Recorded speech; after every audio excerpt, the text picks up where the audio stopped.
প্রিয় মানবিকিয়ান, এইচএসসি 25 এবং 26 আমরা আমাদের অধ্যায় ভিত্তিক টেস্ট পেপার সলভিং আলোচনার আজকে হচ্ছে তৃতীয় অধ্যায় নিয়ে আলোচনা করব। তৃতীয় অধ্যায় আছে হচ্ছে মূল্যবোধ, আইন, স্বাধীনতা এবং সাম্য। এই চারটা জিনিস নিয়ে আমাদের তৃতীয় অধ্যায়টাকে সাজানো হয়েছে পরিণতি প্রথম পত্রের তৃতীয় অধ্যায়, এবং তোমাদের শর্ট সিলেবাসে অধ্যায়টা পুরোটাই আছে। এবং পুরো অধ্যায়ের সব থেকে গুরুত্বপূর্ণ বোর্ড এবং কলেজের বাছাই কিছু কিছু প্রশ্ন নিয়ে আমরা এই আজকের আলোচনাটা করব, এবং আজকের আলোচনা সাজানো হয়েছে এটার মাধ্যমেই। এবং এগুলো সলভ করার মাধ্যমে কিভাবে বিশ্ববিদ্যালয়ের প্রস্তুতি কিভাবে এগিয়ে নেওয়া যায় সেটার দিকে আমরা ভালো করে ফোকাস করব। তো মূলত আজকের আলোচনা অনেক বিষয় নিয়ে থাকছে এবং বেশ কিছু প্রশ্ন থাকছে এটা নিয়ে, এবং এগুলো সবগুলো আলোচনাই তোমাদের জন্য যেটা প্রযোজ্য হবে, যে তোমাদের সামনে কলেজ কি বলে এইচএসসি পরীক্ষা, সেটার জন্য, বিশ্ববিদ্যালয়ের জন্য। আর অলরেডি তোমরা কলেজে বা যখন তোমরা টেস্ট সলভ করতেছো এইসব বিষয় কিন্তু অলরেডি তোমরা দেখে আসছোই। হ্যাঁ, তো আজকের প্রশ্ন সলভিংটা অনেক বেশি গুরুত্বপূর্ণ, সবাই খুব মনোযোগ দেখার চেষ্টা করবা। আমরা বাসায় কিন্তু কিছু প্রশ্ন এখানে প্র্যাকটিস করব পুরো অধ্যায়টার। তৃতীয় অধ্যায়টা অনেক বড় তোমরা জানো। হ্যাঁ, কিন্তু আবার একটা টেকনিক ফলো করলে খুব সহজে করা যায়, শর্টকাটে করা যায়, যেটা কিনা অলরেডি আমরা অধ্যায় ভিত্তিক আলোচনা করে এসেছি। তারই প্রেক্ষিতে আমরা এবার টেস্ট পেপার সলভ করব। তো আলোচনা বেশি দীর্ঘায়িত না করে চলো সলভ শুরু করি। আচ্ছা, প্রথমে আমরা একটা উদ্দীপক দেখতে পাচ্ছি, লেখা আছে করিম। হায় হায়, এখনো এই যুগে এসা করিম নামকরণ করে ভাই, এটা কোনো কথা? এটা মানে নাম হবে একটু মানে রিপন মিয়া, নাম হবে একটু জায়েদ খান, হ্যাঁ নাম হবে একটু এই যে কি হেনা বাপ্পারাজ। কই সেই মানধাতা আমলের করিম? সে নাম মানধাতা আমলের করিমের নামটা এখনো রাখতেছে। এটা ভাই দৃঢ় প্রতিবাদ জানাইলাম। আপনি একটু এই টেস্ট পেপারটা সব কথা বলে দেখেন, হ্যাঁ কথা বলে বলবেন যে এসব করিম নামকরণটা না করতে। হ্যাঁ, এখন থেকে জায়েদ খান নাম আসবে, এখন থেকে নাম আসবে রিপন মিয়া। রিপন মিয়া এগিয়ে চলো বাংলাদেশ তোমার সাথে। হ্যাঁ, এটাই বাস্তব। চলেন আমরা আলোচনা শুরু করি। তো এই যে বলেছে করিম একাদশ শ্রেণীতে পড়াশোনা করে এবং সে সামাজিকভাবে বিভিন্ন বিষয়ে অত্যন্ত সচেতন। তবে এই জায়গায় একটু যে বললাম আমি যে রিপন মিয়া সে সামাজিক বিষয়ে অত্যন্ত সচেতন। আচ্ছা, করা যায়। একবার সে তার এক সহপাঠী টাকার অভাবে বইপত্র কিনতে না পারায় সে চাঁদা তুলে, চাঁদা তোলা দেখার সাথে অন্য কিছু মনে পড়ে। যাই হোক, আজকে কি আলোচনা হবে নাকি এগুলাই চলবে? যাই হোক, তো সে টাকার অভাবে বইপত্র কিনতে না পারে সে চাঁদা তুলে সাহায্য করে। আল্লাহ যেটা এমন বন্ধু কই পাওয়া যায়। তো উদ্দীপকে করিমের মধ্যে কোন ধরনের মূল্যবোধের উপাদানটি ফুটে উঠেছে? ঠিক আছে, যাই হোক, এখানে মূল্যবোধ যে ফুটে উঠছে ওটা উদ্দীপকে ওরাই বলে দিছে। হুম, তো করিম নামের কোনো এক বন্ধু সে আবার চাঁদা তুলে বন্ধুকে হেল্প করে। আল্লাহ জানে কোন চাঁদা। যাই হোক, তো এই যে সে যে হেল্প করতেছে তো বলছে এখানে মূল্যবোধ ফুটে উঠছে, ওরাই বলছে এখানে মূল্যবোধ ফুটে উঠেছে।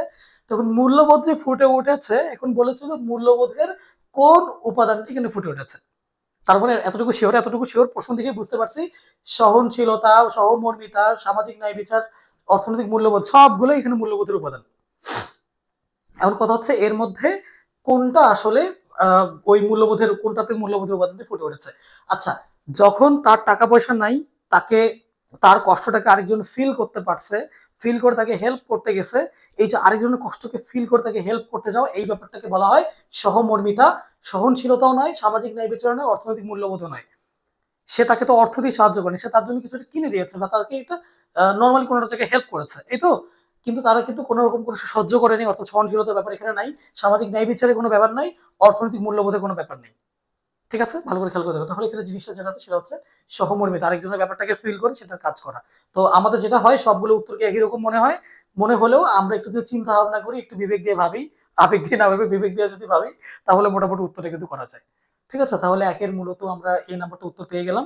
আমরা চলে যাবো আমাদের পরবর্তী প্রশ্নে। ওকে, পরবর্তী প্রশ্নে বলা হচ্ছে যে মূল্যবোধের নির্ধারক কোনটি? কোন জিনিসটা মূল্যবোধকে নির্ধারণ করে দেয় যে এইটাই মূল্যবোধ? এটা কোন জিনিসটা এটা করে?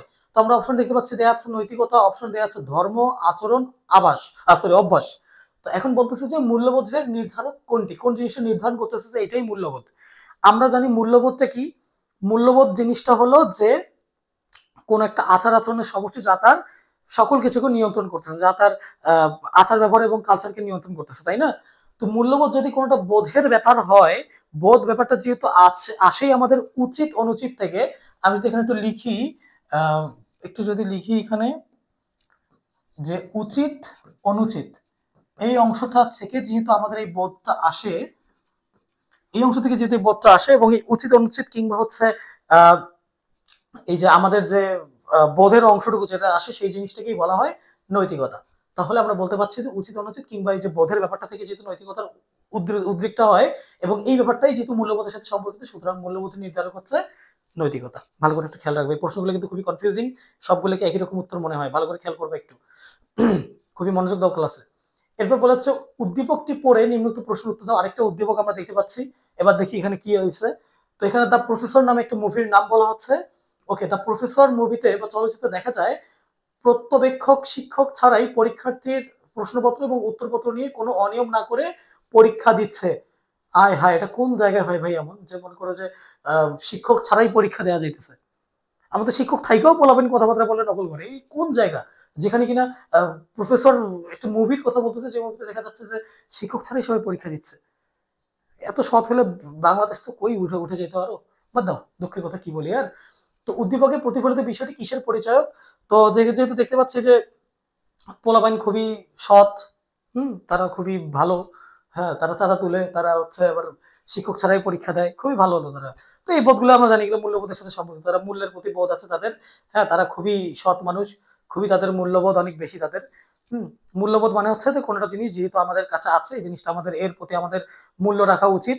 হ্যাঁ, আমাদের আচার আচরণ এবং বাহ্যিক বিষয়গুলোকে তারা নিয়ন্ত্রণ করতেছে যে জিনিসটা, সেটাকে মূল্যবোধ বলি। এই যে আমাদের আচার আচরণ, আমাদের মন চাইতেছিল আমরা নকল করি, কিন্তু মন চাওয়ার পরেও আমরা আমাদের বোধ থেকে, উচিত অনুচিত বোধ থেকে আমরা মনে করছি না নকলটা করা উচিত না। সো এই জিনিসগুলোকে আমরা বলতেছি হচ্ছে মূল্যবোধ। সো দ্যাটস ওয়াই 3 নম্বর উত্তর হচ্ছে আমাদের মূল্যবোধ। আমরা পরবর্তী প্রশ্নে আসবো। পরবর্তী প্রশ্নে আবার একটা উদ্দীপক বলেছে সম্প্রতি কোভিড-19 এর ভয়াবহতার কারণে ভারতে মৃতদেহ সৎকার ও দাফন কাজ সম্পাদনে জটিলতা দেখা দিলে ভিন্ন ধর্ম এবং স্বেচ্ছাসেবী সংগঠনের সদস্যরা এগিয়ে আসে পারস্পরিক সহযোগিতা পারস্পরিক সহযোগিতা ও সহমর্মিতার ফলে উক্ত কাজটি সম্পাদন হয় এবং মানবতার কল্যাণ সাধন হয়। বলেছে উক্ত ভূমিকার ফলে প্রতিফলিত হয় মানুষ মানুষের জন্য অসাম্প্রদায়িক চেতনা, দেশপ্রেম ও ভালোবাসা। আচ্ছা, আমরা একটু যদি উদ্দীপকটাকে আরেকবার একটু রিকল করার চেষ্টা করি, ভালো করে খেয়াল করবা যে সেখানে কোভিড-19 এর ফলে, কোভিড-19 একটা সাম্প্রতিক বিষয়, আমি বারবার ক্লাসে বলে যে সাম্প্রতিক বিষয় ঢাকা বোর্ডের খুব পছন্দের জিনিস, আর প্রত্যেকটা বোর্ডেরই খুব পছন্দের জিনিস, এখন এগুলো জায়গাতে খুব প্রশ্ন হয়। তো সেখানে যেহেতু বলেছে যে যেহেতু মানুষের সৎকার করার কিংবা হচ্ছে আদার্স ব্যাপারগুলো কোনো উপায় নাই, কিন্তু মানুষের সেখানে তারা একসাথে হয়ে তারা কাজ করেছে, বোঝা যাচ্ছে সেখানে মূল্যবোধ আছে। বাট কথা হচ্ছে যে এটা আসলে মানে উক্ত ভূমিকার ফলে এই যে মানুষ যে একে অপরকে পাশে দাঁড়ালো, তাদের একে অপরের সাথে থাকলো, এই জিনিসগুলো দ্বারা আসলে কি তথ্য এখানে প্রকাশিত হয়? এখানে মানুষ যে মানুষের জন্য তথ্যটা প্রকাশিত হয়, দেখেই বোঝা যায় এটা। কারণ একজন মানুষ আরেকজন মানুষের প্রয়োজনে বা পারপাসে এগিয়ে আসছে। আরেকটা জিনিস এখানে বলা হচ্ছে যে অসাম্প্রদায়িক চেতনা। অসাম্প্রদায়িক চেতনা মানে কি? যে আমরা একটা ধর্মকে শুধু প্রমোট করতেছি না, সেখানে উদ্দীপকে বলা হয়েছে তারা প্রত্যেক যে যার ধর্ম থেকে তারা আসছে। সো এখানে অসাম্প্রদায়িক চেতনা কিন্তু এখানে আছে। সাম্প্রদায়িক মানে একটা ধর্ম বা একটা জাতিকে প্রমোট করা, বাট যখন বলতেছি আমি অসাম্প্রদায়িক, অসাম্প্রদায়িক মানে হচ্ছে জিনিসটার মধ্যে সকল ধর্মের ব্যক্তিরা বা সকল জাতির ব্যক্তিরা উপস্থিত আছে। এরপরে বলা হচ্ছে দেশপ্রেম ও জাতীয়তা, ভালোবাসা। দেশপ্রেম কি হয়? যে আমাদের গোটা দেশের প্রতি যে ভালোবাসা আসে, দেশের প্রতি ভালোবাসা আসা মানে নাগরিকদের প্রতি ভালোবাসা আসা বা দেশের জনগণের প্রতি ভালোবাসা আসা। তো সেই হিসেবে বলতে গেলে দেশপ্রেম এবং ভালোবাসাও এটার কিন্তু অংশ। তাহলে আমরা ৩টাকেই উত্তর হিসেবে ধরতে পারি। আমরা চলে যাব হচ্ছে আমাদের উত্তরে। উত্তরে চলে যাব আমরা ডি নাম্বারে, এবং ডি নাম্বার হচ্ছে আমাদের সঠিক উত্তর। ডি নাম্বারে বলা হচ্ছে এমন যে হচ্ছে ১, ২, ৩ এই হচ্ছে আমাদের উত্তর। ওকে, তাহলে আমরা ৪ নম্বর প্রশ্ন সলভ করলাম। আমরা চলে যাব এখন ৫ নম্বরে। ৫ নম্বর প্রশ্নে যাব। মানুষের সামাজিক মানুষের সামাজিক আচার আচরণের বা সামাজিক আচরণের ভালো মন্দ বিচারের মাপকাঠি কোনটি? ভালো মন্দ বিচার, ভালো মন্দ উচিত অনুচিত একটু কেটে আলোচনা করে আসছি। ভালো মন্দ উচিত অনুচিত এই সকল বিচারের মাপকাঠি একটাই, সেটা হচ্ছে মূল্যবোধ। এটা নিয়ে বহুত আলোচনা করছি, বহুত বকবক করছি। মূল্যবোধ নিয়ে কথা না বলি, বললে আবার চাঁদা দেওয়া লাগতে পারে, তো সেটা নিয়ে কথা বলা যাবে না, আমরা পরে আসি। পরের আলোচনা হচ্ছে ৬ নম্বর প্রশ্ন, যেখানে আরেকটা উদ্দীপক দেওয়া হয়েছে। আচ্ছা, একটা প্রশ্ন কিন্তু আসতে পারে, স্যার আপনি তো উদ্দীপক কেন সলভ করাচ্ছেন বা করান? উদ্দীপক সলভ করে কারণ একটা এটার সাথে যেটা লাভ হয় সেটা হচ্ছে সিকিউ এর প্রিপারেশনটাও হয়ে যায়, মানে সৃজনশীলের, আর এমসিকিউ প্রিপারেশনটা হচ্ছেই। আর আমাদের কনফিউশন লাগেই মূলত এইগুলোতে। যদি কনফিউশন এগুলোতেই বেশি লাগে, তাহলে আমি কেন এত আদার্স বিষয়গুলো দেখবো? বলো, ঠিক কিনা? আচ্ছা ঠিক আছে। তো আমাদের যেহেতু কনফিউশন এগুলোতেই লাগে, সো আমরা এগুলো বেশি আলোচনা করবো, খুব স্বাভাবিক, বা এই উদ্দীপক নিয়ে আলোচনা করবো, এটাই স্বাভাবিক। এগুলো যেগুলো বেশিগুলো আছে সেগুলো তো মুখস্থ বিদ্যা তো ইজিলি করা যায়, কিন্তু এগুলো একটু বুঝে বুঝে করতে হয়। সো দ্যাটস ওয়াই এগুলো বেশি বেশি করাই। তো যাই হোক, উদ্দীপকটি পরে নিচের প্রশ্নগুলোর উত্তর দিতে বলছে। সরকার করোনা ভাইরাসের বিস্তার ঠেকাতে মাস্ক ব্যবহার ও সামাজিক দূরত্ব বজায় রাখতে বাধ্যতামূলক করেছেন। মোটর ড্রাইভার মফিজ, কি নাম এগুলা রে ভাই, আর কি নাম নাই, মানে সেই বাধ্যতামূলক নাম দেওয়া লাগবে কেন? তো মোটর ড্রাইভার মফিজ মাস্ক ছাড়া যাত্রী পরিবহন করায় আইন শৃঙ্খলা বাহিনী তাকে আটক করে ভ্রাম্যমাণ আদালতের কাছে সোপর্দ করেন। ভ্রাম্যমাণ আদালত রাষ্ট্রীয় আইন অমান্য করায় মফিজের শাস্তি প্রদান করেন। যাই হোক, মফিজ আর কি একজন কি ড্রাইভার, সিএনজি ড্রাইভার, সে আইন মানে নাই, মফিজকে পানিশমেন্ট দেওয়া হয়েছে, পুলিশকে অনেক সাধুবাদ জানাতে হয় এটার জন্য। তো যাই হোক, এটার মাধ্যমে রাষ্ট্রে অনেক বেশি কল্যাণ হয়েছে, আন্তর্জাতিকভাবে আমাদের মুখ উজ্জ্বল হয়েছে। তো আমরা একটু আলোচনায় যাই। তো আইন শৃঙ্খলা বাহিনী এর ভূমিকার ফলে কি হয়েছে? সামাজিক শৃঙ্খলা প্রতিষ্ঠিত হবে, ডেফিনেটলি সামাজিক শৃঙ্খলা প্রতিষ্ঠিত হবে। না হলে যেটা নিয়ম কানুন থাকে যে মাস্ক পরিধান করেন, হ্যাঁ সামাজিকভাবে বেঁচে থাকেন, এই জিনিসগুলো কিন্তু না হলে থাকবে না। বাট যখন কিনা সামাজিক শৃঙ্খলা প্রতিষ্ঠা করতে চাবো, আমাদের কিন্তু আইনের প্রয়োগটা করতেই হবে। সো দ্যাটস ওয়াই এখানে আমি বলতে পারি যে আমাদের এখানে আইন শৃঙ্খলার যে প্রতিষ্ঠিত সেটা ঠিক আছে, সুশাসন প্রতিষ্ঠার পথ অবশ্যই সুগম হবে, কিন্তু অপরাধ প্রবণতা কোনোভাবেই বেড়ে যাবে না। এখানে বলেছে যে অপরাধ প্রবণতা বেড়ে যাবো মানে যাবে হবে আর কি, মোটে কিন্তু এটা কিন্তু যাবে হবে না। তাহলে আমাদের এখানে উত্তর হচ্ছে দুইটা, 1 এবং 2। কেন 1 এবং 2? কারণ হচ্ছে সুশাসন প্রতিষ্ঠা হবে, এটা ঠিক আছে কথা, আইন শৃঙ্খলা প্রতিষ্ঠিত হবে, এটাও ঠিক আছে, কিন্তু কোনোভাবেই এখানে অপরাধ প্রবণতা বাড়বে না। তাহলে আমাদের উত্তর 1 এবং 2 হচ্ছে সঠিক। আমরা চলে যাবো আমাদের পরবর্তী প্রশ্নে। বলা হচ্ছে যে একটি সমৃদ্ধ সমাজ নির্মাণের জন্য অন্যের সুখে সুখী হওয়া, অন্যের দুঃখে দুঃখী হওয়াকে কোন ধরনের মূল্যবোধ বলা হয়? আচ্ছা, একটি সমৃদ্ধ সমাজ নির্মাণের জন্য সমৃদ্ধ সমাজ কাকে বলে? সমৃদ্ধ সমাজ মানে হচ্ছে যেখানে মানুষের ভেদাভেদ কম, যেখানে মানুষের আন্ডারস্ট্যান্ডিং ভালো, বোঝাপড়া ভালো, সেটাকে আমরা সমৃদ্ধ সমাজ বলতেছি, বা একটা ভালো সমাজ বলতেছি, যেখানে মানুষজন উচিত অনুচিতের ভিত্তিতে কিংবা আরেকজনের দুঃখ কষ্টকে ফিল করে সে অনুযায়ী বসবাস করে, এটাকে বলতেছি আমরা হচ্ছে একটা সমাজ। তো যেটা বলতেছে যে একটি সমৃদ্ধ সমাজ নির্মাণের জন্য অন্যের সুখে সুখী হওয়া, অন্যের দুঃখে দুঃখী হওয়া, এই জিনিসগুলোকে কি বলে? তো এই জিনিসগুলোকে বলে হচ্ছে নৈতিকতা। এই জিনিসগুলোকে নৈতিকতা বলে, এই জিনিসগুলোকে বলে হচ্ছে মূল্যবোধ। এখন এই মূল্যবোধের মধ্যে অন্যের সুখে সুখী হওয়া, অন্যের দুঃখে দুঃখী হওয়া, অন্যের ব্যাপারটাকে ফিল করা, যারা কিনা গরিব দুঃখী আছে তাদেরকে ভিক্ষা প্রদান করা, অসহায়দের পাশে দাঁড়ানো, যার গার্লফ্রেন্ড নাই তার পাশে দাঁড়ানো, যার বয়ফ্রেন্ড নেই তার পাশে দাঁড়ানো।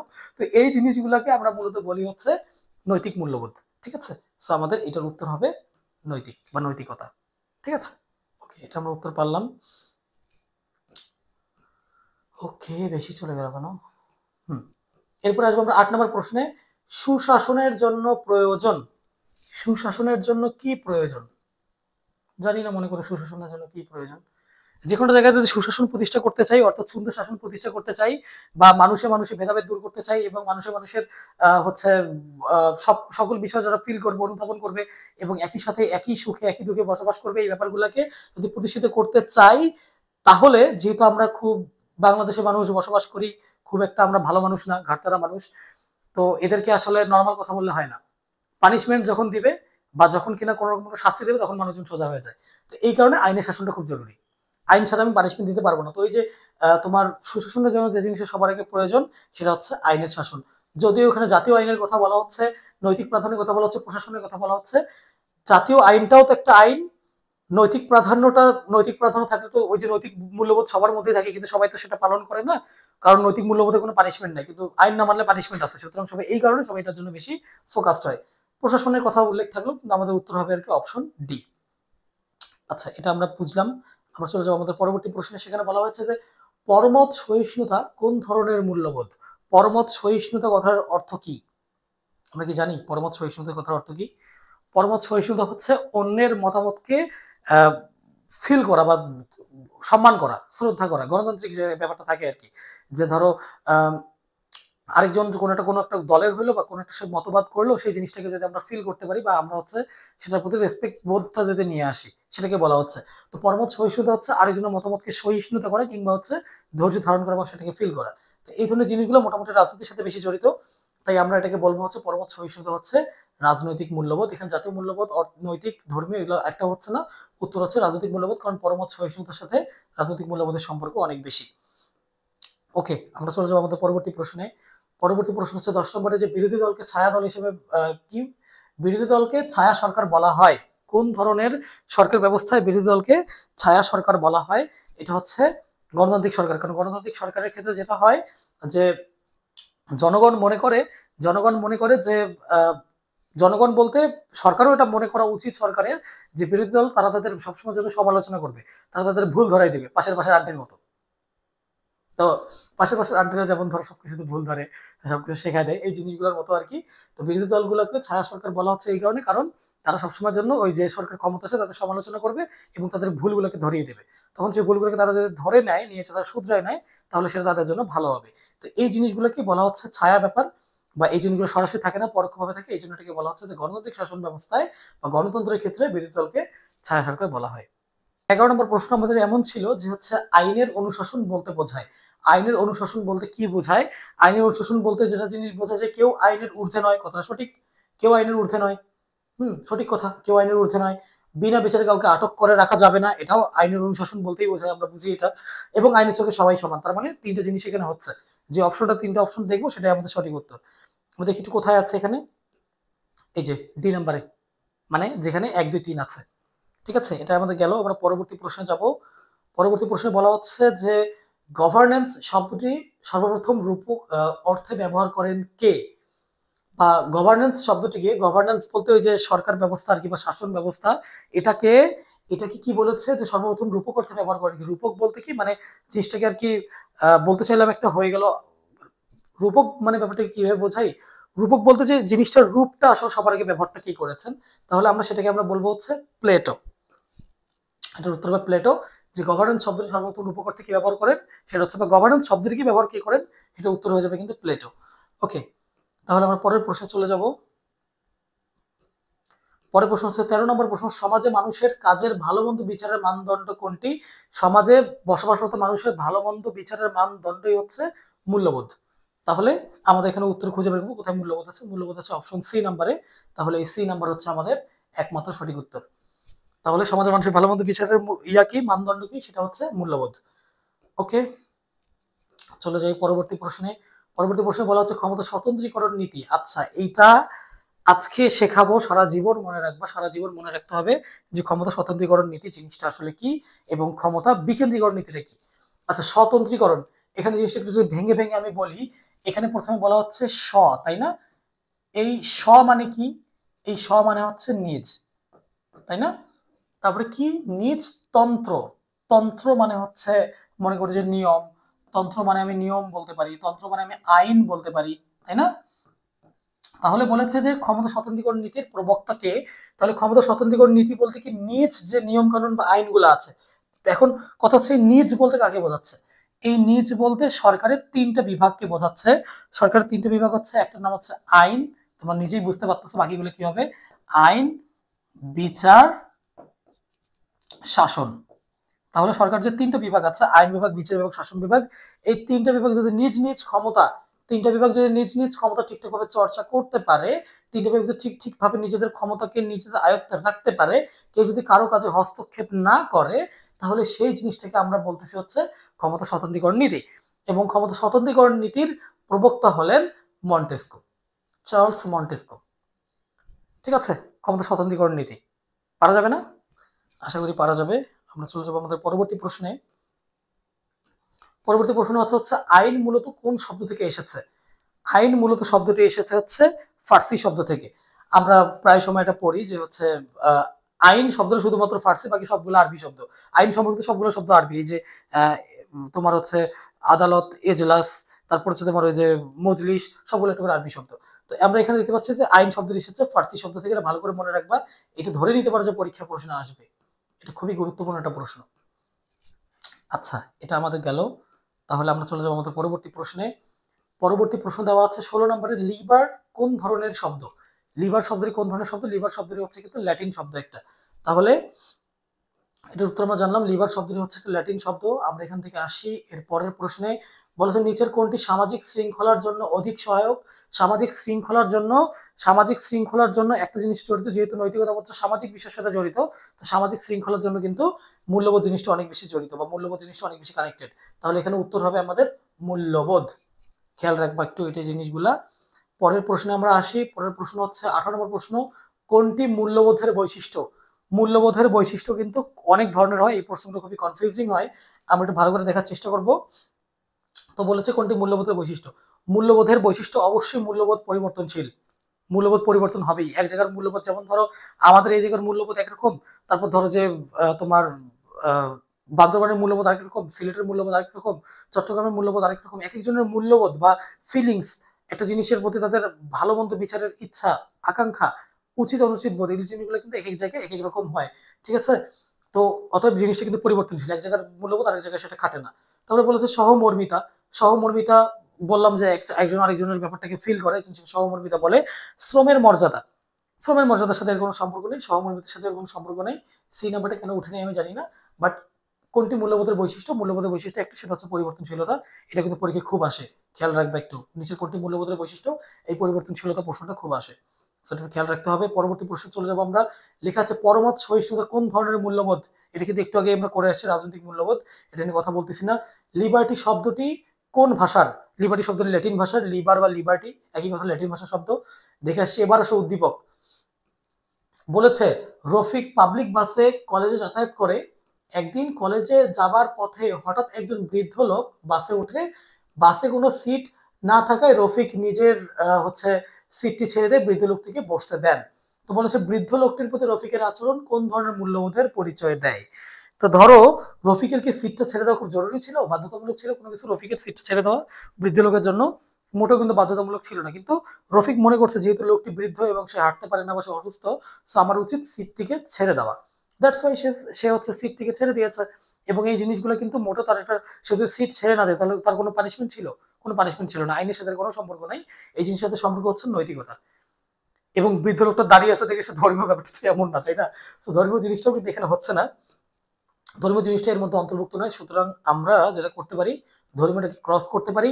এটা আধুনিক কোনো বিষয়ের সাথে জড়িত না, সামাজিক বিষয় সাম হাউ, বাট এর থেকে নৈতিকতা বিষয়টাকে বেশি গুরুত্ব দেওয়া হচ্ছে, কারণ বিষয়টা আমাদের উচিত অনুচিত বোধ থেকে আসে, এই জন্য এটাকে নৈতিক মূল্যবোধ বলা হচ্ছে। ওকে, আমরা চলে যাবো আমাদের পরবর্তী প্রশ্নে।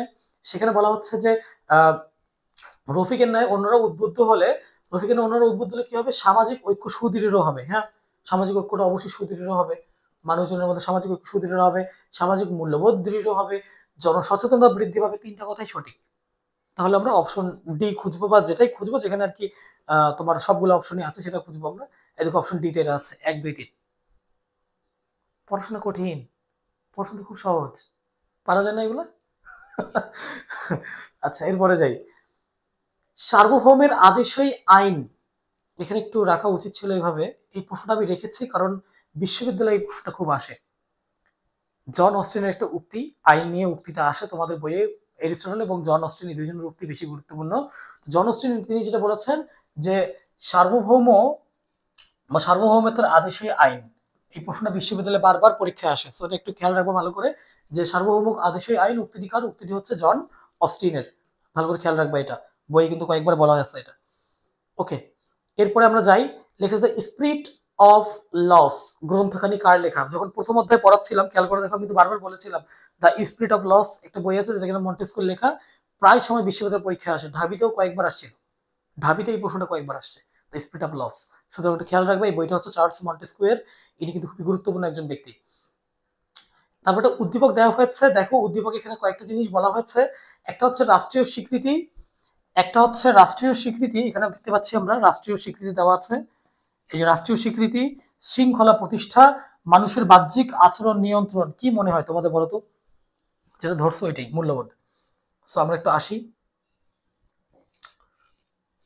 হ্যাঁ, মূল্যবোধ। আচ্ছা আসি, দেখে যাক। তো বলেছে যে উদ্দীপকের প্রশ্ন ছিল স্থানে কি বসবে? এইখানে একটু ভালো করে খেয়াল করে দেখো, রাষ্ট্রের স্বীকৃতির কথা যখন বলছে, এটা রাষ্ট্রকে স্বীকৃতি দেওয়া হবে মূল্যবোধ দিয়ে? হ্যাঁ, মোটো মূল্যবোধ দিয়ে স্বীকৃতি দেওয়া হচ্ছে আইন দিয়ে। শৃঙ্খলা প্রতিষ্ঠা করা হয় আইন দিয়ে, এবং মানুষের বাহ্যিক আচরণকে নিয়ন্ত্রণ করা হয় আইন দিয়ে। বাহ্যিক আচরণটা নিয়ন্ত্রণ করার ব্যাপারটাকে নর্মালি আমরা অনেকটা ক্ষেত্রে মূল্যবোধের কাছাকাছি নিয়ে যেতে চাই, বাট আসলে আচরণকে নিয়ন্ত্রণ করতে হয় কিন্তু আইন দিয়ে অবশ্যই, এবং শৃঙ্খলা প্রতিষ্ঠা করতে হয় আইন দিয়ে, এবং রাষ্ট্রের স্বীকৃতি দেওয়া হয় আইন দিয়ে। সুতরাং উত্তরটা হচ্ছে আইন। 26 নম্বর প্রশ্ন, লিবার্টি শব্দের উৎপত্তি কোন শব্দ থেকে? ল্যাটিন শব্দ লিবার থেকে। এটা কিন্তু এতক্ষণে ঠটস্থ হয়ে যাওয়া উচিত, কয়েকবার এই প্রশ্নটা প্র্যাকটিস করাইছি আমি। তারপর বলা হচ্ছে যে আইনের সবচেয়ে প্রাচীন উৎস কোনটি? খুবই গুরুত্বপূর্ণ প্রশ্ন, খুবই গুরুত্বপূর্ণ প্রশ্ন, কয়েকবার বোর্ডে আসছে, বিভিন্ন বোর্ডে আসছে এই প্রশ্নটা, যে আইনের সবচেয়ে প্রাচীন উৎস কোনটি। বইয়ে কিন্তু একদম আন্ডারলাইন করে দিয়েছিলাম যখন আমি অধ্যায়টা পড়াচ্ছিলাম, খেয়াল করে দেখো, যখন আমি অধ্যায় পড়াচ্ছিলাম বই আন্ডারলাইন করে দিয়েছিলাম, এবং বলা হচ্ছে যে আইনের সবচেয়ে প্রাচীন উৎস কোনটি? আইনের সবচেয়ে প্রাচীন উৎস হচ্ছে প্রথা। আইনে কিন্তু 6টা কি 7টা উৎস বই দেওয়া আছে, দেখে নিবা। তো এরপরে আসি আমরা, মানুষের আচরণের সামাজিক মাপকাঠি কোনটি? সামাজিক মাপকাঠি যখনই বলছে একটা কথাই তুমি ধরে নেবে, সেটা হচ্ছে মূল্যবোধ। মানুষের আচরণের সামাজিক মাপকাঠি হচ্ছে মূল্যবোধ, এটা নিয়ে কোনো কনফিউশনের কিছু নাই। আমরা পরের প্রশ্নে চলে যাব। পরের প্রশ্ন বলা হচ্ছে যে মূল্যবোধ জিনিসটা কি? প্রায় সময় পরীক্ষায় আসে, ক নাম্বারও তোমরা পাও, হ্যাঁ খ নাম্বারে পাও। তোমরা বারবার বলতে পারো স্যার মূল্যবোধ নিয়ে কেন আলোচনা করতেছেন, কারণ তোমরা মূল্যবোধে ভুল বেশি করো এই কারণে। আর মূল্যবোধ কাকে বলে এবং মূল্যবোধের প্রকারভেদ ভালো করে পড়লে আর বাকিগুলো প্রকারভেদ না পড়লেও চলে। এটা আমি যখন অধ্যায় আলোচনা করছিলাম তখন কিন্তু দেখাই দিছে। ওকে, তাহলে এখানে যখন বলেছে যে মূল্যবোধ কি? মূল্যবোধ হচ্ছে সামাজিক আচার আচরণের সমষ্টি। এটা একটু খেয়াল রাখবো, সামাজিক আচার আচরণের সমষ্টি হচ্ছে মূল্যবোধ। আমরা এরপরে যাব, এরপরে প্রশ্ন বলা হচ্ছে দ্য স্পিরিট অফ লস বইটি কার লেখা? বলেছে মন্টেস্কু। গণতান্ত্রিক মূল্যবোধ হলো, গণতান্ত্রিক মূল্যবোধ জিনিসটা আসলে কি? যে প্রায় সময় পরীক্ষা আসে গণতান্ত্রিক মূল্যবোধ, এটা থেকে এমসিকিউ বেশি আসে, তাই আমি এমসিকিউটা রেখেছি। তো গণতান্ত্রিক মূল্যবোধ জিনিসটা কি আমরা দেখি। বলা হচ্ছে যে স্বাধীনতা, সার্বভৌমত্ব, আইনের শাসন। গণতন্ত্র মানে কি স্বাধীনতা বোঝায়? অবশ্যই বোঝায়। গণতন্ত্র মানে কি গণসার্বভৌমত্ব বোঝায়, সকল মানুষের স্বাধীনতা বোঝায়? হ্যাঁ বোঝায়। আইনের শাসন বোঝায়? বোঝায়। তাহলে এই 3টে জিনিসই আমাদের উত্তরের মধ্যে থাকবে কিন্তু। তাহলে আমরা যদি একটু পরের উত্তরগুলোতে যাই, দেখি দেখো 1, 2, 3 উত্তরে দেওয়া আছে, ঠিক আছে। ঘ নম্বরের উত্তর, আইন হলো আবেগ বর্জিত যুক্তি। এই প্রশ্নটা যে কতবার পরীক্ষায় আসছে, কতবার যে পরীক্ষায় হচ্ছে যে আইন উক্তিটা। আমি একটু যখন পড়াচ্ছিলাম ওই যে মন্টেস্কুর কি বল তোমার জন শ্রেণীর উক্তি পড়াচ্ছিলাম, তখন বলছিলাম যে এরিস্টটল এবং জন কি বল তোমার জন শ্রেণীর উক্তিটা গুরুত্বপূর্ণ। তো এখানে দেওয়া হচ্ছে যে আইন হলো আবেগ বর্জিত তোমার যুক্তি, এই জিনিসটাকে বলা হচ্ছে এরিস্টটলের একটা উক্তি। প্রায় সময় পরীক্ষা আসে, ভালো করে খেয়াল রাখবা। এরপরে আমরা চলে যাব পরের আলোচনায়। পরের আলোচনা বলা হচ্ছে democracy is government of the people, for the people, by the people. খুবই খুবই গুরুত্বপূর্ণ, কতবার যে ক নাম্বার আসছে, কতবার যে এমসিকিউ আসছে, তোমরা কতবার দেখছো। ঢাকা বিশ্ববিদ্যালয়ে বহুবার এই জায়গা থেকে প্রশ্ন হয়েছে, এবং এটা হচ্ছে আব্রাহাম লিঙ্কনের একটা বিখ্যাত উক্তি, তাই না? আব্রাহাম লিঙ্কন অপশন সিতে আছে। অপশন সিতে হচ্ছে আব্রাহাম লিঙ্কন আছে। আমরা চলে যাবো পরবর্তী প্রশ্নে। সেখানে বলা হয়েছে নিচের কোনটি স্বাধীনতার রক্ষা কবচ বলা হয়? স্বাধীনতার রক্ষা কবচ কিন্তু বইয়ে কয়েকটা দেওয়া আছে। প্রায় সময় ঘ নাম্বার সৃজনশীলে ঘ নাম্বার পরীক্ষা প্রশ্ন আসে। যখন আমি অধ্যায়টা সলভ করেছিলাম তখন কিন্তু বলছিলাম যে সৃজনশীলে ঘ নাম্বারে কিন্তু প্রশ্নটা আসে প্রায় সময়, যে হচ্ছে উদ্দীপক তো অবশ্যই আইন ফুটে ওঠে, বা কি বলা হচ্ছে তোমার স্বাধীনতা ফুটে ওঠে। স্বাধীনতা ফুটে উঠলে বলে যে নিচের এই উপরোক্ত বিষয়গুলোকে বা উদ্দীপকের বিষয়টাকে রক্ষা করার উপায় কি কি? রক্ষা করার উপায় বলুক বা যাই বলুক, রক্ষা করার উপায় বলছে মানে সেটা মূলত নির্ভর করতেছে হচ্ছে রক্ষা কবচকে। তো রক্ষা কবচ হচ্ছে, এখানে অনেকগুলো বই দেওয়া আছে, তার মধ্যে সব থেকে গুরুত্বপূর্ণ রক্ষা কবচ হচ্ছে আমাদের গণতন্ত্র। সো গণতন্ত্রটা আমরা অপশনে রাখবো। এমনকি এই যে সমাজতন্ত্র মোটেও নয়, ধর্মতন্ত্র তো নয়, রাজতন্ত্র মোটেও নয়, ঠিক আছে। গণতন্ত্র হচ্ছে তোমার স্বাধীনতা রক্ষা কবচ বলা হয়, একটু ভালো করে খেয়াল রাখতে হবে। পরের প্রশ্নে চলে যাবো আমরা। বলা হচ্ছে যে মানুষ প্রকৃতিগতভাবে সামাজিক ও রাজনৈতিক জীব, উক্তিটি কে বলেছেন? এরিস্টটল। এটা একটা খুবই কমন প্রশ্ন, তোমরা জানো এই প্রশ্নটা প্রায় আসে, যে মানুষ প্রকৃতিগতভাবে সামাজিক ও রাজনৈতিক জীব। কথা হচ্ছে যে এই জায়গাগুলো থেকে কিন্তু মানে এই এই বছরের আগের বছর অর্থাৎ তোমার 23-24 সেশনে ঢাকা বিশ্ববিদ্যালয়ে কিন্তু 3টা প্রশ্ন আসছিল উক্তি থেকে।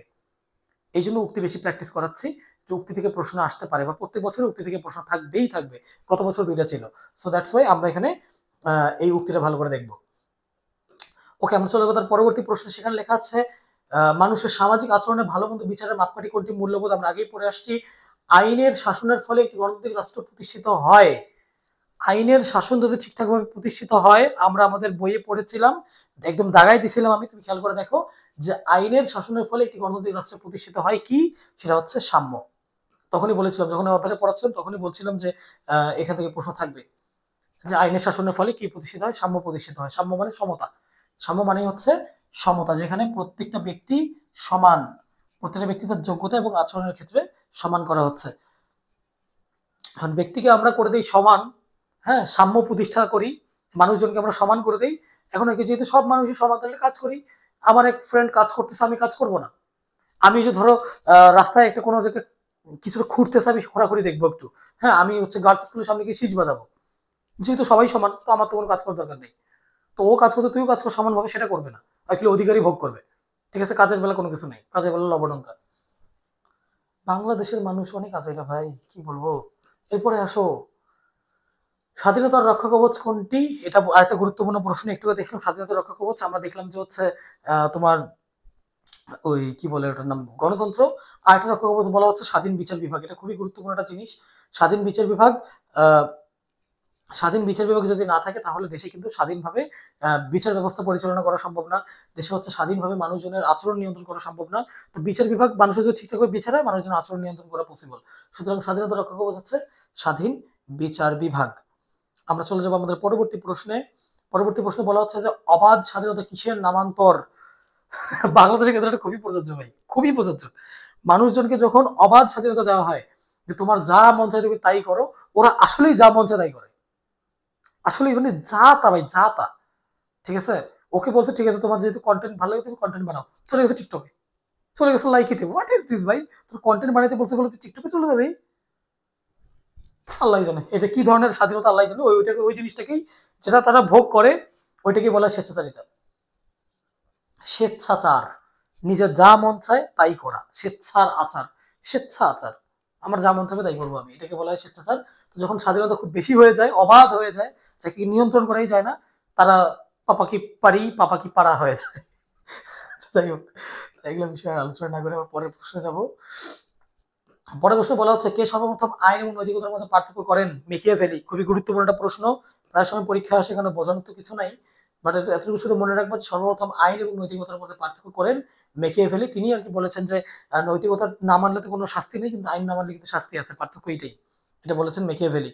ভালো করে খেয়াল রাখবা। আমি জানি প্রশ্ন তোমরা এটাকে কোনোদিন সলভ করো নাই। 41 নম্বর প্রশ্ন, সেখানে বলা হচ্ছে যে কোন ধরনের স্বাধীনতা ছাড়া রাজনৈতিক স্বাধীনতা অর্থহীন? অর্থনৈতিক স্বাধীনতা ছাড়া। কোথায়? বি নম্বরে। অর্থনৈতিক স্বাধীনতা ছাড়া হচ্ছে তোমার রাজনৈতিক স্বাধীনতা অর্থহীন। রাজনৈতিক স্বাধীনতা জিনিসটা যদি তুমি ভোগ করতে চাই, তাহলে আমার অর্থনৈতিক স্বাধীনতা লাগবে। আমি যদি ঠিকঠাকভাবে টাকা খরচ করতে পারি, নিজের ইচ্ছা মতো করতে পারি, চলতে পারি, তখন আপনার রাজনৈতিক স্বাধীনতা চলে আসে। দ্যাটস এটার উত্তর হচ্ছে এটা। সম্ভবত এটাই আমাদের শেষ প্রশ্ন ছিল। ও আরেকটা প্রশ্ন আছে বোধহয়। এটাই আমাদের শেষ প্রশ্ন। যে বলা হচ্ছে সীতাকুণ্ড টার্মিনাল ডিপোর দুর্ঘটনায় আহতদের প্রচুর রক্তের প্রয়োজন হলে চট্টগ্রাম বিশ্ববিদ্যালয়ের ছাত্রদের স্বেচ্ছায় রক্তদান করে এবং হচ্ছে অন্যদের রক্তদানে উদ্বুদ্ধ করেন। মোট কথা একজন অ্যাক্সিডেন্ট হয়েছে কয়েকজন, সেখানে রক্তদানের ব্যাপার বলা হচ্ছে। তো বলছে উদ্দীপকে কোন বিষয়টি প্রতিফলিত হয়েছে? আচ্ছা, আরেকজনের ওই যে বললাম দুঃখ কষ্ট ফিল করা, নিজেদের মতো করে ব্যাপারটাকে মনে করা, এই জিনিসটাকে সহমর্মিতা বলে। শুরুতে প্রশ্ন সলভ করেছিলাম। তো এখানে সি নাম্বার দেওয়া আছে সহমর্মিতা। এখানে উত্তর হবে আমাদের সহমর্মিতা। হ্যাঁ, তো মোটামুটি তৃতীয় অধ্যায়ের প্রশ্ন এ পর্যন্তই শেষ। তৃতীয় অধ্যায়ের এমসিকিউ আমরা প্র্যাকটিস করলাম, সেখান থেকে সৃজনশীল কিছু আইডিয়া নিলাম। অলরেডি এটা নিয়ে কিন্তু আমরা অধ্যায় সলভ করেছি, সেখানে আরো বিস্তারিত আলোচনা হয়েছিল। তো দেখতে পাচ্ছ তোমরা, আমরা রেগুলার কিন্তু এই যে অধ্যায় বেসিসে আলোচনা চালিয়ে যাচ্ছি। তোমরা আমাদের সাথে কানেক্টেড থাকবা, তোমাদের প্রবলেমগুলো আমাদেরকে জানাবা, আমরা সেটা সলভ করার চেষ্টা করবো ইনশাল্লাহ। দেখা হবে আমাদের পরবর্তী ক্লাসে সেকেন্ড পেপারের আলোচনায়। সে পর্যন্ত ভালো থাকো, সুস্থ থাকো।